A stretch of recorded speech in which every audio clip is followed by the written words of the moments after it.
Oke, bismillahirrahmanirrahim. Assalamualaikum warahmatullahi wabarakatuh. Nah, di sini kita kembali lagi ngebahas tutorial video tutorial materi Cisco CCNA. Di sini kita fokus sama apa? Di sini ngebahas apa ceritanya di video ini?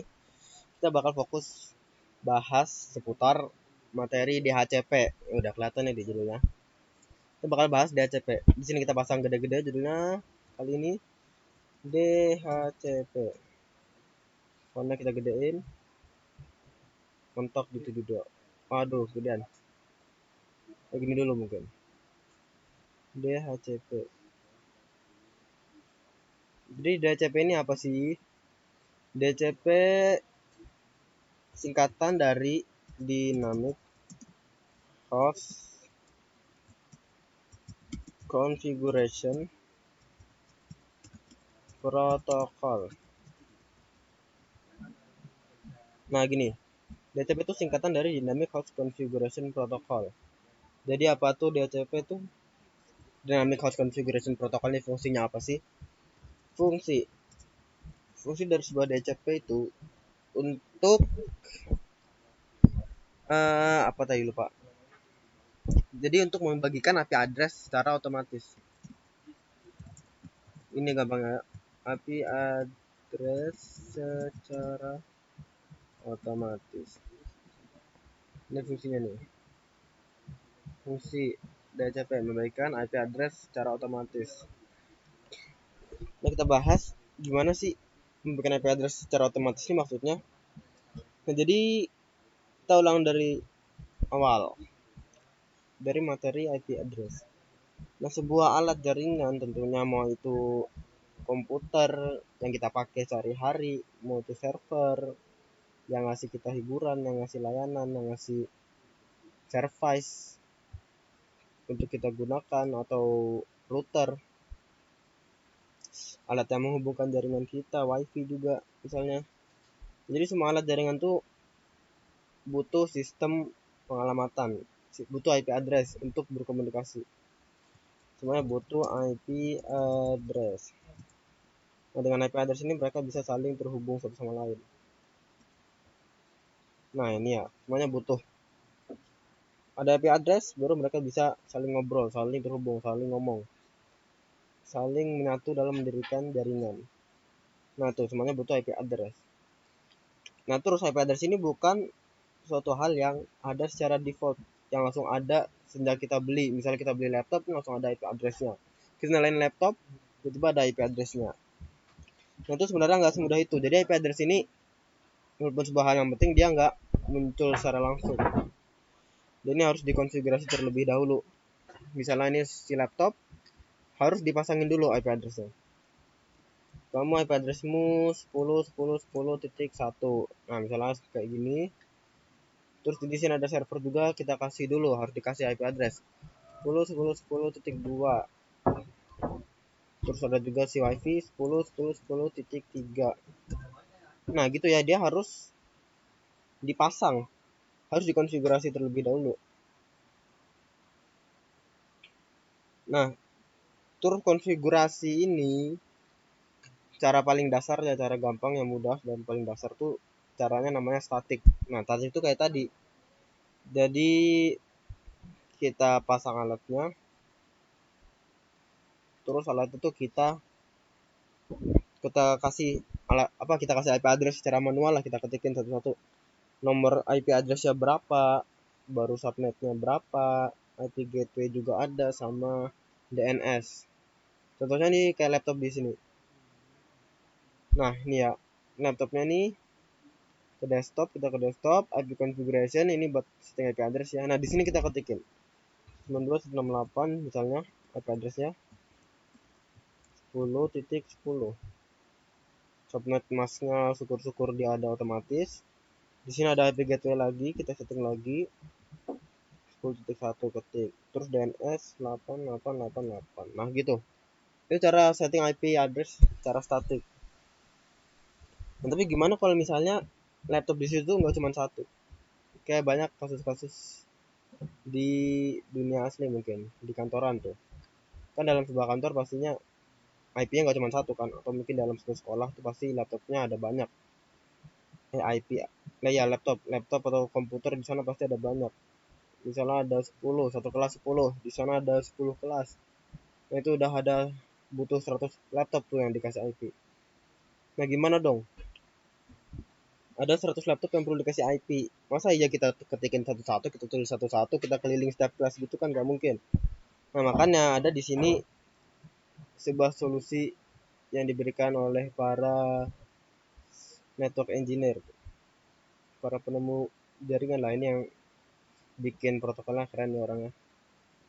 Namanya DHCP. Nah jadi sama DHCP ini dia bakal secara otomatis tanpa perlu kita keliling satu-satu, dia bakal langsung ngasih IP terhadap semua perangkat yang terhubung ke jaringannya dia. Langsung dapat IP semua ya. Semuanya dapat IP dari si DHCP. Nah jadi gitulah. DHCP itu apa? Itu protokol buat ngebagiin IP secara otomatis. Kenapa bagiin secara otomatis? Karena cara ngebagiin IP satu-satu itu nggak efisien, nggak efektif lah. Itu tuh boros waktu juga boros tenaga. Nah itu makanya diciptain si Dynamic Host Configuration Protocol. Nah terus dalam memberikan alamat di DHCP itu dia nggak langsung ngasih, jadi alamatnya nggak muncul tiba-tiba ada di laptop, muncul gitu simsalabim. Jadi dia dalam ngasih IP itu ada sebuah proses yang terjadi. Nah proses itu dikenal dengan sebutan dengan istilah DORA. Nah itu ada di klip selanjutnya. Kan DORA di sini ya, DORA the Explorer.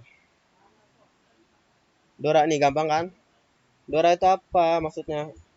Kita panjangin. Discover over, habis itu R-nya request. DORA ini singkatan jadi, terus yang terakhir ada acknowledge, kurang N nih, acknowledge.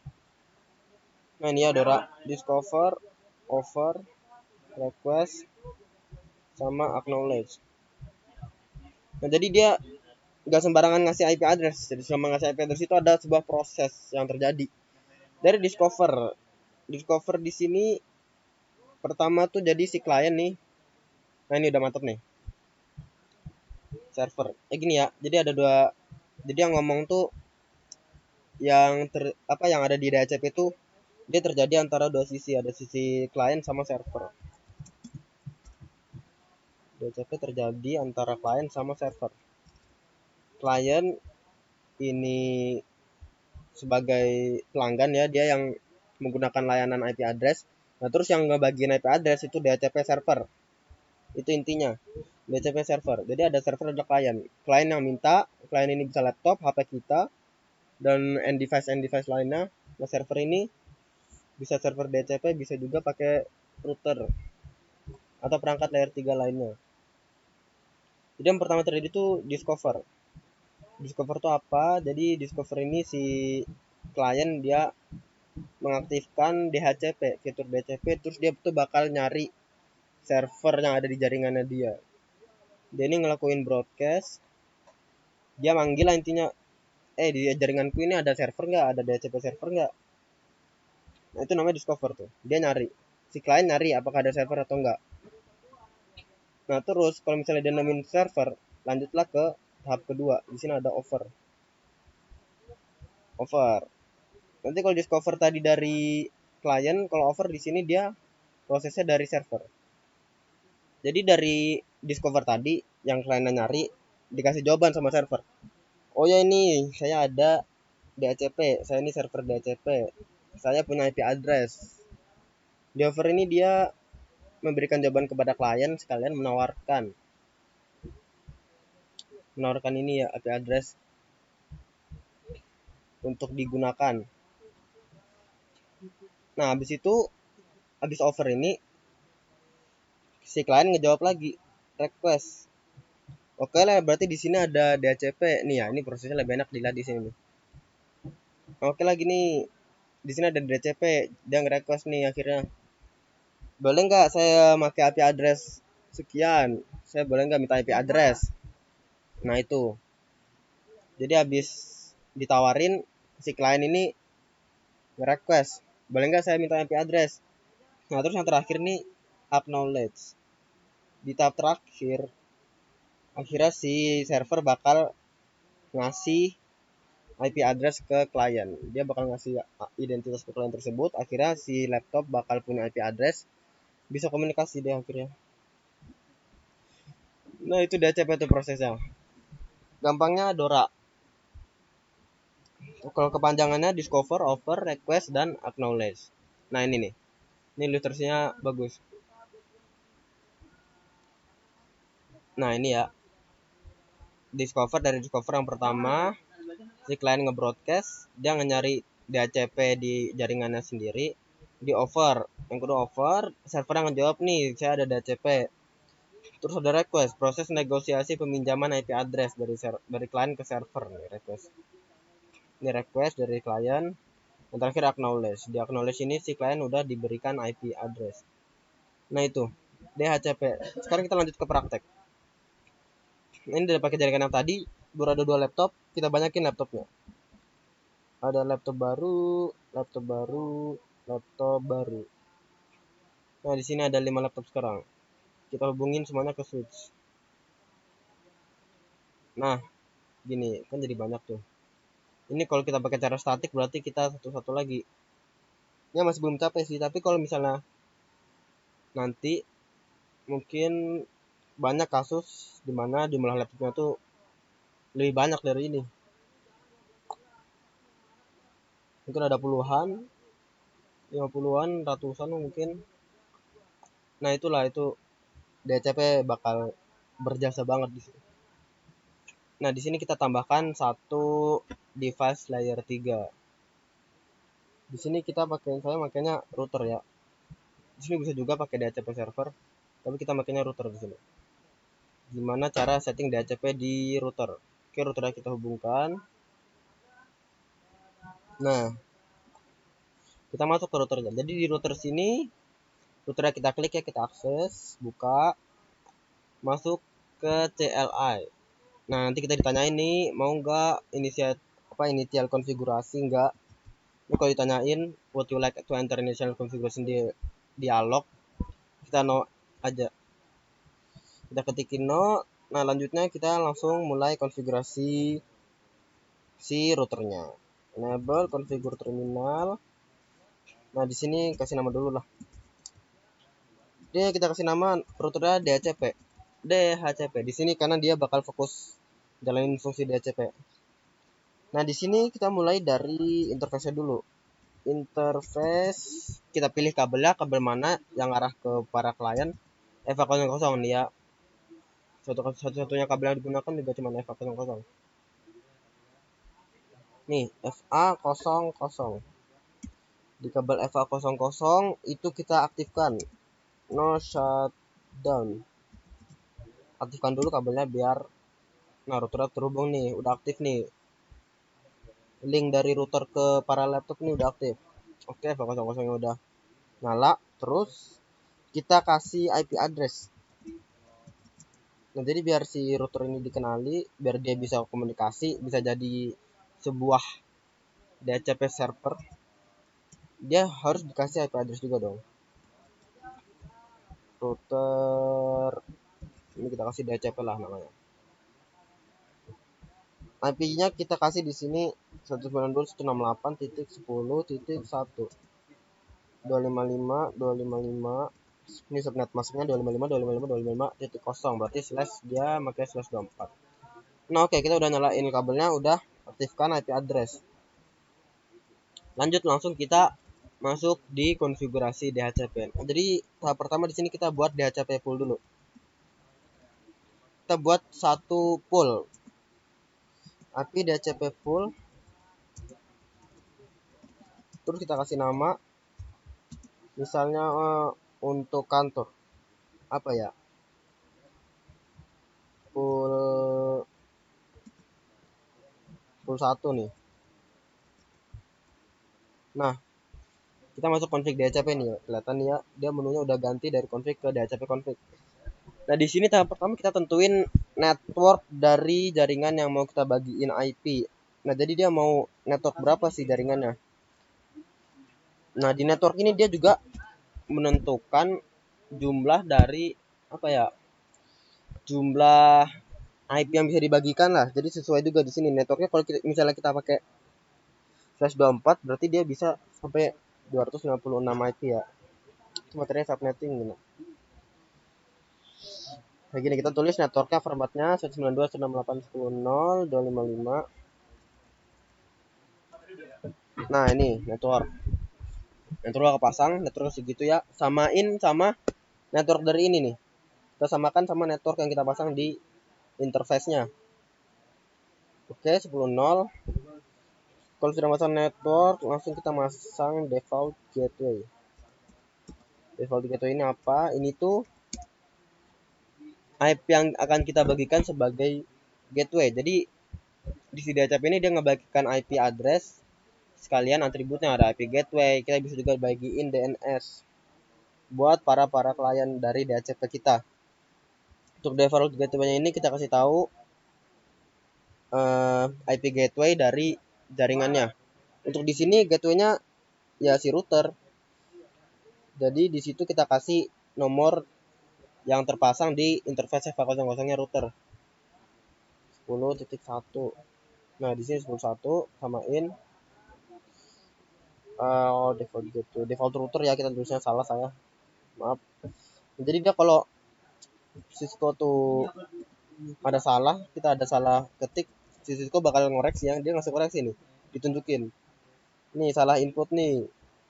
Salah input terdeteksi. Ya, ini ditunjuk. Ya benar tuh default router. Nah, default router ini buat masang gateway. Nah, terus yang terakhir DNS server. Nah, terus di DNS server kita bisa masang IP yang bakal dibagikan sebagai IP DNS di setiap klien. Di sini kita 88 aja, pakai yang default. IP-nya siapa? IP-nya Google. Nah, ini. Jadi itu yang dikasih dia bisa cukup sama 3 kriteria itu ya. Kita setting network, setting gateway-nya, sama DNS server. Nah, itu udah.